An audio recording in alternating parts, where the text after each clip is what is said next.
반갑습니다. 오늘 말씀은요, 남은 자와 언약에 대해서 공부를 하게 될 텐데, 이사야 본문에 따라서 본문의 한참 뒤편이긴 하지만 55장을 한번 같이 읽어보도록 하겠습니다. 제가 먼저 읽고 교독하도록 하겠습니다.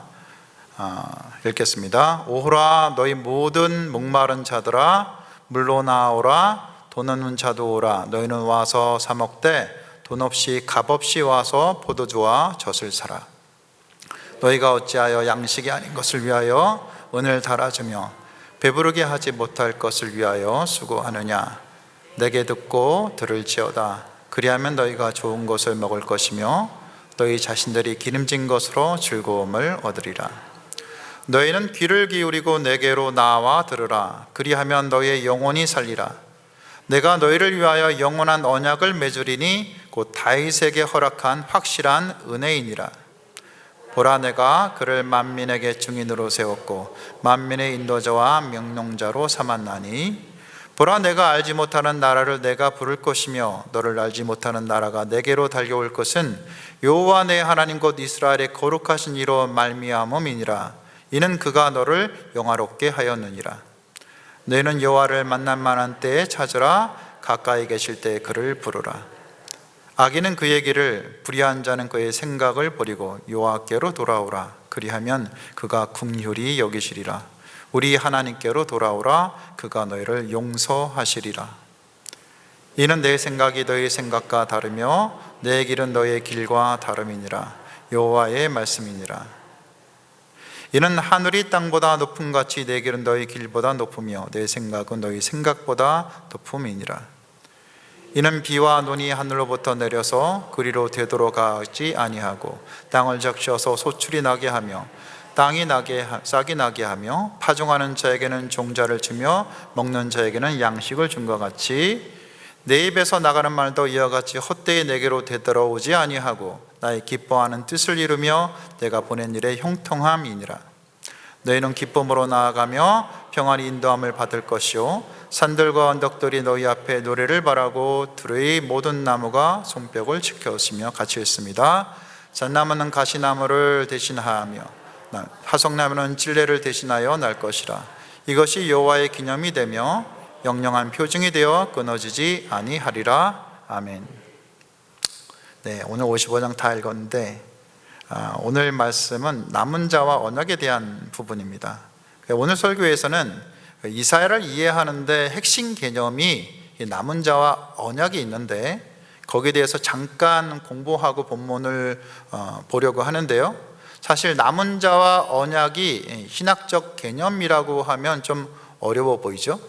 하지만 정말 쉽게 생각하면 쉬운 것이 말 그대로 남은 자는 남아있는 사람을 말하는 것이고 언약은 하나님과 우리가 한 약속을 말하는 것이라 그리 어려운 개념은 아닙니다. 근데 이게 뭔가요? 예를 들어서 남은 자의 가장 쉬운 예가 노아의 가족들입니다. 하나님께서 세상을 물로 심판하실 때 그 살려서 남긴 자들, 노아의 가족들이 남은 자죠. 노아의 가족들의 예로 알 수 있듯이 다만 이 남은 자들도 고난을 겪습니다. 홍수를 겪었잖아요, 그렇죠? 심판으로 사람들이 다 사라졌을 때 그 심판을 겪으며 남은 자가 바로 노아의 가족들인 거죠. 그리고 하나님께서는 이 노아의 가족들에게 다시는 물로 심판하지 않을 것이라는 약속을 하는데 이것이 우리가 성경에 나오는 노아 언약입니다. 무지개 언약 기억하시죠? 아브라함의 예를 들면은 아브라함의 가족은 우상을 숭배하던 지역을 멀리 떠나 낯선 곳에 동떨어집니다. 그 동떨어짐으로 남은 자의 모양을 가집니다. 갖은 위협과 고난을 겪으며 주님의 뜻을 따라 움직였던 거죠. 이게 바로 남은 자의 모습입니다. 그런 아브라함에게 하나님께서는 많은 자손을 주고 복의 근원이 될 것이라는 약속을 하시는데 이게 바로 아브라함 언약이죠, 그렇죠? 이스라엘 백성은 이집트를 떠납니다. 여러 것들이 잘 갖춰져 있는 곳을 떠나서 삭막한 광야를 걸으면서 주님만 의지해야 하는 시간을 보내죠. 그래서 이스라엘 백성도 여러 한 민족이지만 남은 자의 모습을 가지고 있다 할 것입니다. 그럼 그들에게 주님이 약속을 주시는데 그게 바로 시내산 언약입니다. 이어서 엘리야 시대에 바알에게 무릎을 꿇지 않은 7천 명도 비록 언약이 드러나진 않지만 어려운 시기를 견딘 자들이죠. 아합 왕의 박해를 피한 자들이죠. 그죠? 그리고 다윗은 사울을 피해 죽을 고비를 넘깁니다. 광야에서 10몇 년을 지내면서 남은 자의 모양을 가집니다. 그래서 왕조가 영원할 거라는 하나님의 약속을 받았는데 이게 바로 다윗 언약이죠. 그리고 이사야의 남은 자는요, 아수르와 바벨론에 의해서 나라가 망했을 때 살아남은 자들입니다. 6장 13절을 띄워주세요. 6장 13절을 한번 같이 보겠습니다. 주민의 10분의 1이 아직 그곳에 남는다 해도 그들도 다 불에 타 죽을 것이다. 그러나 밤나무나 상수리나무가 잘릴 때 구루터기는 남듯이 거룩한 씨는 남아서 그 땅에서 구루터기가 될 것이다 라고 말하는데, 남은 자들은 구루터기처럼 살아남아서 거룩한 씨, 즉 믿음의 자손을 이어갈 것이라는 겁니다. 씨는 아브라함 언약의 핵심 단어이지요. 자손을 얘기하는 거죠. 씨와 자손. 아브라함 언약의 자손과 씨는 같은 히브리어 단어입니다. 또 10장 20절을 보면요, 10장 20절 이사야, 그날에 이스라엘의 남은 자와 야곱 족속에 피난한 자들이 다시는 자기를 친자를 의지하지 아니하고 이스라엘의 거룩하신 이 여호와를 진실하게 의지하리니 라고 말하면서 이사야는 남은 자를 여호와를 진실하게 의지하는 자라고 말합니다. 신학자 하젤이라는 사람이 있는데요, 굉장히 유명한 사람입니다. 그 남은 자란 뜻을 가진 책 The Remnant라는 책을 썼는데요, 여기서 하젤은 이렇게 얘기합니다. 남은 자는 숫자가 적은 게 아니다. 질적인 정화, 즉 그 본질이 바뀌는 것을 말한다. 이게 신앙이 기준이다라는 말을 합니다.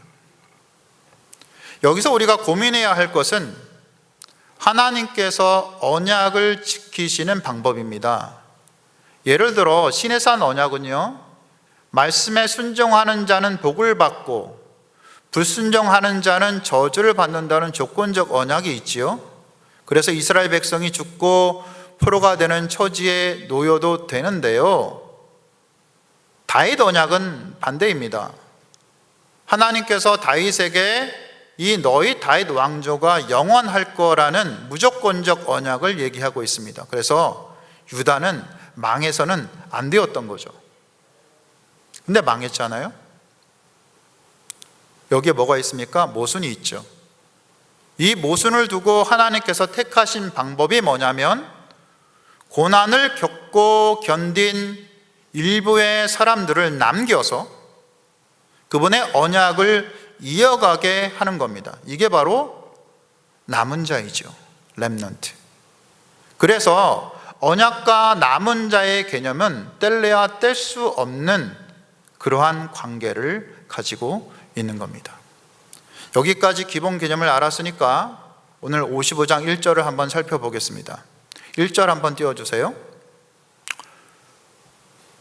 오호라 너희 모든 목마른 자들아 물로 나아오라, 돈 없는 자도 오라. 너희는 와서 사 먹되 돈 없이 값 없이 와서 포도주와 젖을 사라라고 말합니다.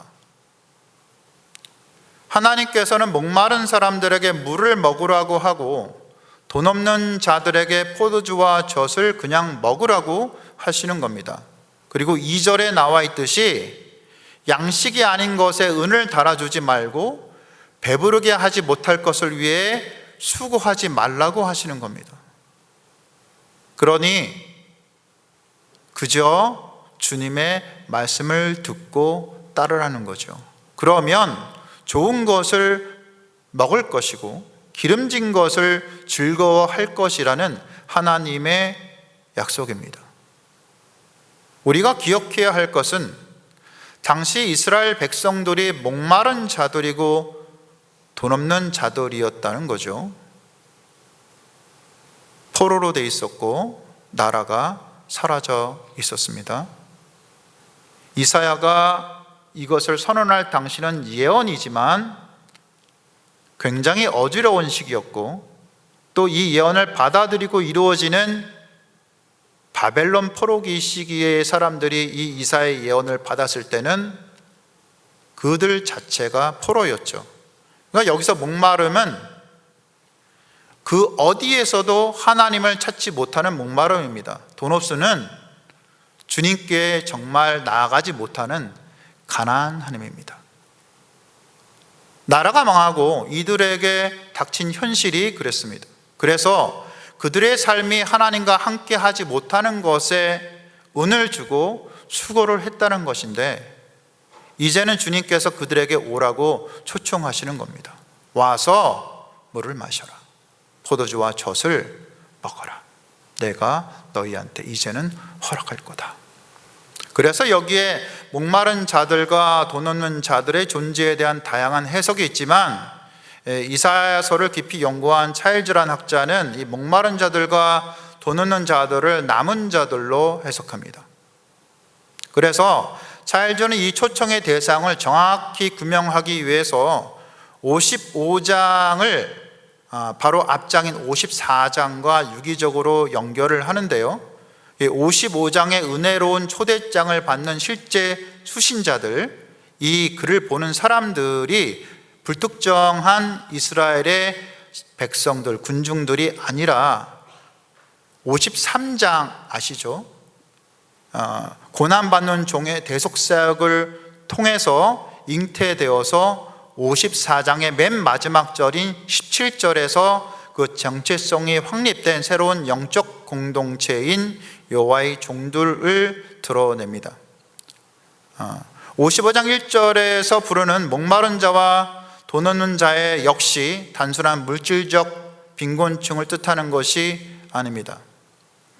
이들은 무서운 심판과 포로기를 통과하며 인간적인 자원과 의존 대상을 모두 소진한 채 오직 하나님의 은혜에만 절대적으로 의존하게 된 남은 자, 즉 여호와의 종들 공동체의 절박한 영적이고 역사적인 현실을 반영한다 할 것입니다. 그럼 여기에서 잠시 53장에 나타난 남은 자의 개념을 정리할 필요가 있습니다. 53장이 어떤 거죠? 이사야에서 유명한 예수님의 고난을 예언한 장입니다. 같이 한번 띄워주십시오. 같이 한번 읽어볼게요. 시작. 그는 실로 우리의 질고를 지고 우리의 슬픔을 당하였거늘 우리는 생각하기를 그는 징벌을 받아 하나님께 맞으며 고난을 당한다 하였노라. 그가 찔림은 우리의 허물 때문이요 그가 상함은 우리의 죄악 때문이라. 그가 징계를 받음으로 우리는 평화를 누리고 그가 채찍에 맞음으로 우리는 나음을 받았도다. 우리는 다 양 같아서 그릇 행하여 각기 제 길로 갔거늘 여호와께서는 우리 모두의 죄악을 그에게 담당시키셨도다. 이렇게 이어지는 예언은 진실로 놀라운 예수님에 대한 예언입니다. 그런데 53장은 또 하나의 남은 자 개념이 굉장히 두드러지게 나타나는데, 남은 자 개념이 질적으로 변화하는 놀라운 장이기도 합니다.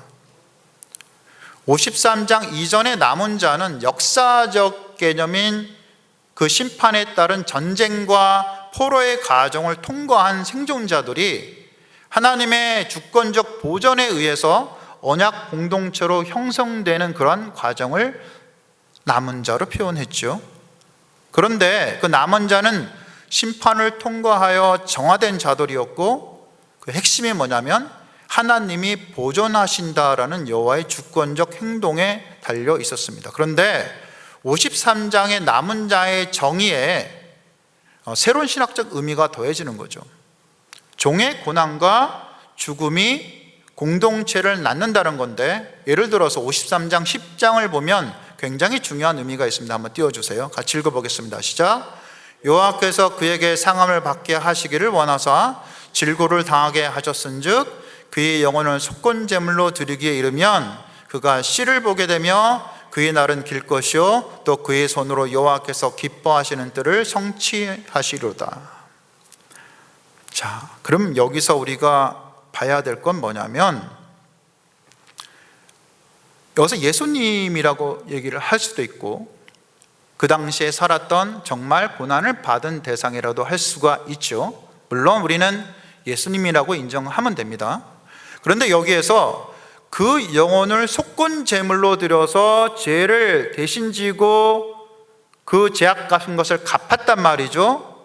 근데 그 이후에 씨를 보겠다라는 말이 있는데, 그래서 씨는 이사야 전체를 관통하는 핵심 용어죠.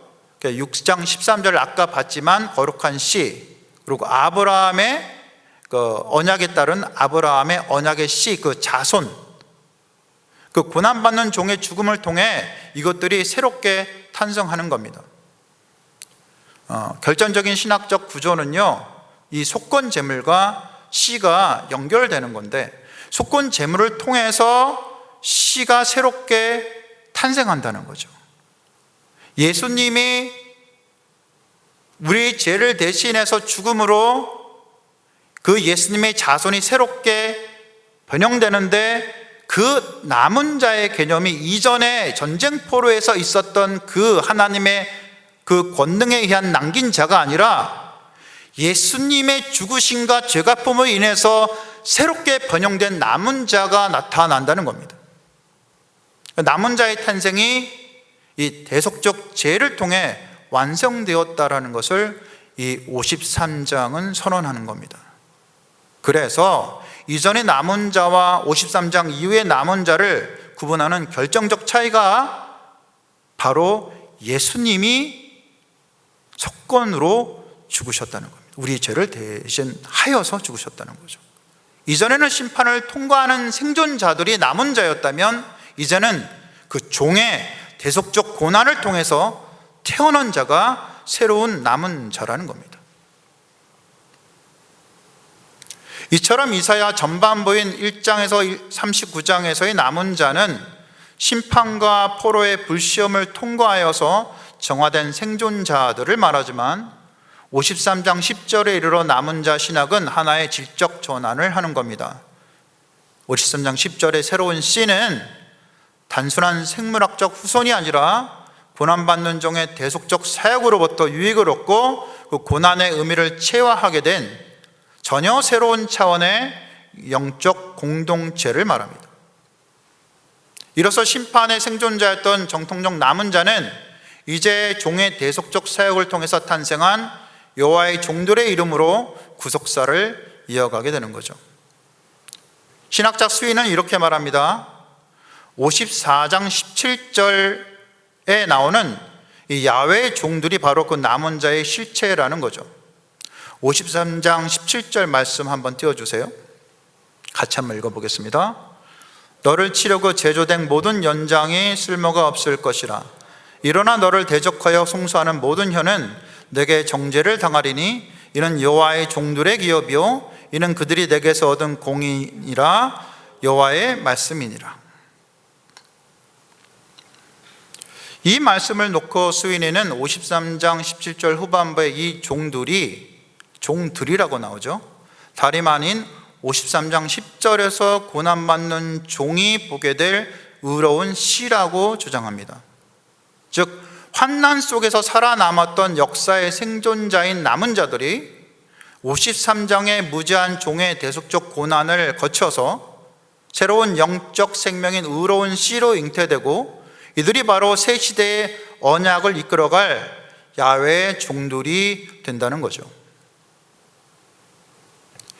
여기서 우리가 기억해야 할 것은 야훼의 종들, 즉 종이 단수에서 종들로의 변화가 있었다는 겁니다. 그러니까 이 복수 종들은 한 종이 아니라 그 종들을 통한 새 언약의 공동체가 된다는 거죠. 그러니까 여기서는 남은 자가 종들을 말하고 또 새 언약의 공동체인 구속사의 정체성을 이 지점에서 나타낸다는 겁니다. 여기서 새 언약의 공동체란 말이 나오는데 새 언약이 뭐지요? 새 언약은 하나님께서 이전에 언약을 나누었던 백성들이 그들 스스로 도저히 언약을 지킬 수 없는 존재임을 인정하시고 이들이 언약을 지킬 수 있게끔 하나님의 영을 그들에게 허락하셔서 이 성령의 인도하심에 따라 언약을 지키고 살 수 있게 허락하신 것이 새 언약이죠. 그죠? 근데 예를 들어서 예레미야 31장 33절에 그러나 그날 후에 내가 이스라엘 집과 맺을 언약은 이러하니 내가 나의 법을 그들 속에 두며 그들의 마음에 기록하여 나는 그들의 하나님이 되고 그들은 내 백성이 될 것이라 여호와의 말씀이니라 라는 말씀처럼 하나님께서 우리 사람의 속에 그 남은 자의 속에 하나님의 종들 속에 법으로 임하신다는 거죠. 그 법이 뭐죠? 성령께서 임하셔서 성령께서 그 율법을 지킬 수 있는 그 능력과 힘을 주시는 그 법으로 임하신다는 거죠. 그러니까 이런 것들은 이사야 53장에서 말하듯 고난받는 자가 되시는 예수께서 자신을 속건제물로 들이심으로 우리에게 그 씨를 나타나게 만드신 것인데 그게 바로 새 언약 공동체라는 겁니다. 이 새 언약 공동체는 한 사람이 아니라 그 영이 임한 여러 백성들, 그 종들이 되는 거고 이 종들의 고난 가운데에서 주님의 말씀을 따라 믿음을 지킨 자들, 이들이 바로 남은 자들이 되는 겁니다. 그러니까 이런 하나님께서는 오늘 본문 55장 3절에 말하듯 영원한 언약, 히브리어로 베리트 올람이라고 하는데요, 같이 한번 읽어볼게요. 시작. 너희는 귀를 기울이고 내게로 나와 들으라. 그리하면 너희는 영원히 살리라. 내가 너희를 위하여 영원한 언약을 맺으리니 곧 다윗에게 허락한 확실한 은혜이니라.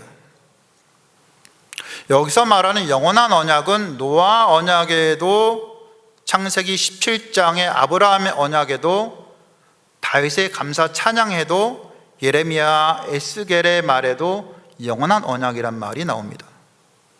그럼 여기서 다윗에게 허락한 확실한 은혜를 말하면 이 본문이 영원한 언약이라고 말하는 것은 바로 다윗 언약을 얘기한다 하겠죠. 그렇죠? 그럼 다윗 언약은 다윗의 왕조가 영원히 끊어지지 않을 것이라는 하나님의 약속인데 다윗 언약은 남은 자 즉 여호와의 종들에게 그 언약이 확대되어서 이들이 다윗 언약처럼 끊어지지 않을 것이라는 것을 약속하는 거죠. 그러니까 이들은 또 새 언약 공동체이니 이 새 언약 공동체인 교회는 하나님의 언약에 의해서 영원히 끊어지지 않았고 앞으로도 끊어지지 않을 것이라는 겁니다. 교회는 영원합니다. 하나님의 약속입니다. 아멘이죠? 4절 5절에서 이렇게 얘기를 하십니다. 보라 내가 그를 만민에게 증인으로 세웠고 만민의 인도자와 명령자로 삼았나니 보라 내가 알지 못하는 나라를 내가 부를 것이며 너를 알지 못하는 나라가 내게로 달려올 것은 여호와 내 하나님 곧 이스라엘의 거룩하신 이로 말미암음이니라. 이는 그가 너를 영화롭게 하였느니라. 여기에서 주님께서 하시는 말씀의 대상자는 단수이죠. 하지만 사실상 그 내라는 것이 단수로 얘기했지만 실질적으로는 너희들, 그들이라는 복수의 대상으로 얘기하는 거죠. 즉 종들이자 남은 자, 새 언약 공동체인 교회를 말하는 겁니다. 그러니까 내가 너를 증인으로 세웠어. 내가 알지 못하는 나를 내게 부를 거야. 이렇게 얘기하시는 건데요, 이 알지 못하는 나라가 내게로 온다는 5절은요 이사야 2장 2절에서 3절에 나오는 말씀이 있습니다. 말일에 여호와의 전이 산이 모든 산 꼭대기에 굳게 설 것이요 모든 작은 산 위에 뛰어나리니 만방이 그리로 모여들 것이라. 많은 백성이 가며 이르기를 오라 우리가 여호와의 산에 오르며 야곱의 하나님의 전에 이르자 그가 그 얘기를 우리에게 가르치실 것이라. 우리가 그 길을 행하리라 하리니 이런 율법이 시온에서부터 나올 것이요 여호와의 말씀이 예루살렘에서부터 나올 것임이니라 라고 말하는 이방 나라가 하나님께서 다가오는, 즉 이방 나라에게 복음이 전해지는 것을 말하는 겁니다. 우리가 여기서 기억해야 할 것은 뭐냐면, 하나님께서는 구약에서부터 하나님의 복음이 전해지는 것을 기억하셔서 기록하셨고, 그것이 이스라엘이라고 얘기하는 자들뿐만 아니라 열방과 이방 나라에게도 복음이 전해진다고 이사야 곳곳에 적어 있다라는 겁니다. 주님께서 말씀하십니다. 너희는 여호와를 만날 만한 때에 찾으라는 겁니다. 가까이 계실 때 그를 부르라는 겁니다. 악인은 그의 길을, 불의한 자는 그의 생각을 버리고 여호와께 돌아오라는 겁니다. 그러면 주님께서 긍휼히 여기시리라는 겁니다. 우리가 하나님께 돌아오면 그가 너그럽게 용서하실 것이다 라고 말씀하십니다. 주님께서 말씀하십니다. 이는 내 생각이 너희 생각과 다르며 내 길은 너희 길과 다르다는 겁니다. 이는 하늘이 땅보다 높음 같이 내 길은 너희의 길보다 높으며 내 생각은 너희의 생각보다 높다는 겁니다. 이는 비와 눈이 하늘에서 내려서 다시 돌아가지 않고 땅을 적셔서 소출이 나고 싹이 나서 씨를 뿌린 자들에게 씨를 주고 먹는 자에게는 양식을 주는 것처럼, 주님의 입에서 나오는 이 말도 그냥 헛되이 돌아가지 않고 그분의 기뻐하신 뜻을 이루며, 즉 그분께서 하시는 그 일을 형통하게 할 거라는 거죠. 너희 이스라엘의 남은 자들은 기쁨으로 나아가라고 하십니다. 평안히 인도함을 받을 것이고 산들과 언덕들이 너희 앞에서 노래하고 들의 모든 나무들이 손뼉을 칠 것이며 널리 가시나무와 찔레나무를 대신해서 성전의 제목으로 쓰이는 그 잣나무와 기쁨을 상징하는 화석류들이 산들에 가득하게 하겠다. 이것이 여호와의 기념이 되고 영영한 표징이 될 것이다 라고 주님께서 말씀하시는 겁니다.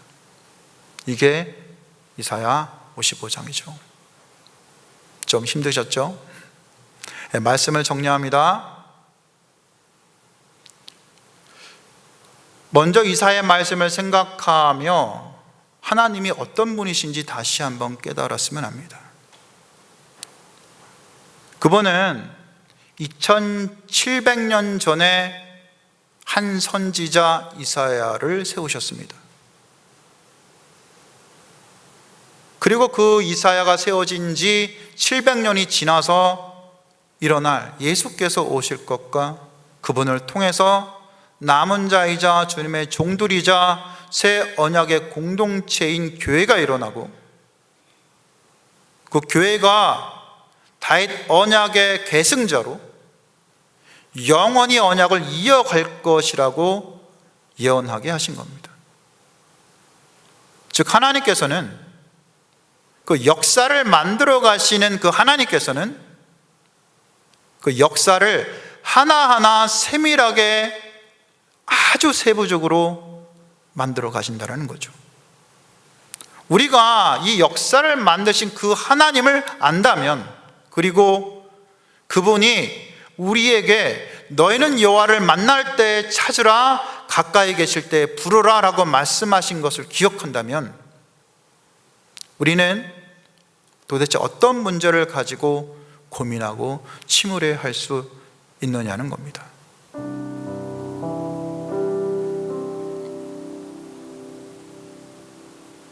우리 침울의 깊이와 중심을 봐야 됩니다. 내가 우울하고 힘들다면 내가 하나님을 모르는 확률이 굉장히 큽니다. 그분이 어떤 분이신지. 그분은 신실하신 분이십니다. 그분의 약속인 언약을 지키기 위해 끝까지 견디시다가 어쩔 수 없을 때 심판하시지, 약속을 지키기 위해 남은 자를 두셔서 그 백성에 대한 하나님의 신실하심을 지키시는 분이십니다. 주님은 세밀하신 분이십니다. 그 백성의 죄악을 심판하시되 그들이 자신의 죄악을 깨달을 수 있도록 여러 선지자를 통해 말씀하시고 다시 회복할 것을 적어둠으로 그 믿음을 지켜 남은 자로 살아가도록 해주시는 분이십니다. 그리고 그 남은 자에게 이제는 새 영을 부으셔서 다시는 언약을 어기는 백성으로 살지 않도록 그 조건을 만들어 주시고 심지어 아들 예수까지 보내주셔서 그 죄를 사하시고 살려주시려고 이것을 700년 전에 기록하시고 그 아들을 700년 후에 보내시고 그 백성이 하나님 말씀에 따라 살아가도록 인도해 주시는 그 세밀한 인도하심을 가지는 분이십니다. 우리가 이 사실을 알아야 되는 거죠. 하나님이 어떤 분이신지. 우리가 진정 하나님을 안다면 우리는 절대 우리의 산대적 가치가 있는 우리의 우상, 우리의 바람, 우리 인생의 욕망을 하나님 대신 놓을 수 없다는 겁니다. 하나님이 어떤 것보다 크신 분이십니다. 그분을 사랑하셔서 가장 좋은 길로 인도하시는 그 하나님의 사랑을 의지하고 우리의 길을 걸어가는 게 정말 중요하다는 거죠. 다만 우리의 작은 마음과 생각으로 그분을 재단하지 않는다면 말이죠. 그분은 크신 분이시기 때문입니다. 그분은 하늘이 땅보다 높은 같이 그분의 길을 우리 길보다 높이 하시는 분이시고 그분의 생각은 우리의 생각보다 너무 높기 때문입니다. 이걸 알아야 되는 거죠.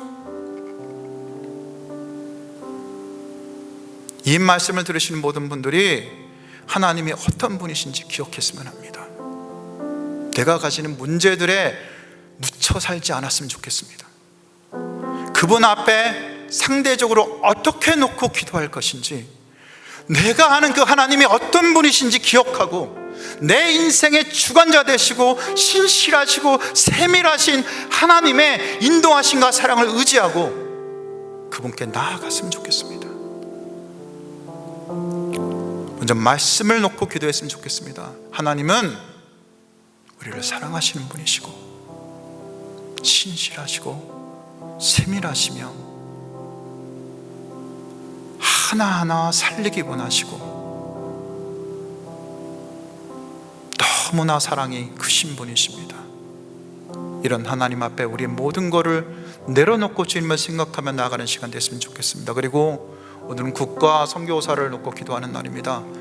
이 나라가 참 하나님을 의지하는 나라, 하나님을 섬기는 나라가 됐으면 좋겠습니다.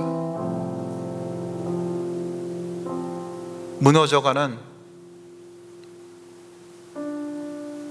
교회의 모습을 안타까워하며 이 나라의 많은 곳에 있는 그리스도인들이 나라를 섬기고 생각하고 또 교회를 살려나가는 나라가 됐으면 좋겠고, 세계 열방에 있는 선교사들이 주의 복음을 가지고 만방의 여호와의 산에 만민이 오는 것처럼 그곳에서 하나님을 섬겨나가는 자들이 됐으면 좋겠고, 그것을 위해서 우리 교회가 움직이는 우리 여름 당봉 그리스와 타직과 키르기스탄과 여릉도와 거금도와 홍성까지 하나하나 우리가 마음에 담아서 그곳에 써 있는 하나님을 바라보고 그곳에 써 있는 사역하시는 분들의 마음을 생각하고 또 같이 가는 모든 팀원들이 안전하게 그곳에서 하나님을 바라보고 돌아올 수 있도록 기도하신 후 각자 개인 기도하시면 되겠습니다. 기도하시겠습니다.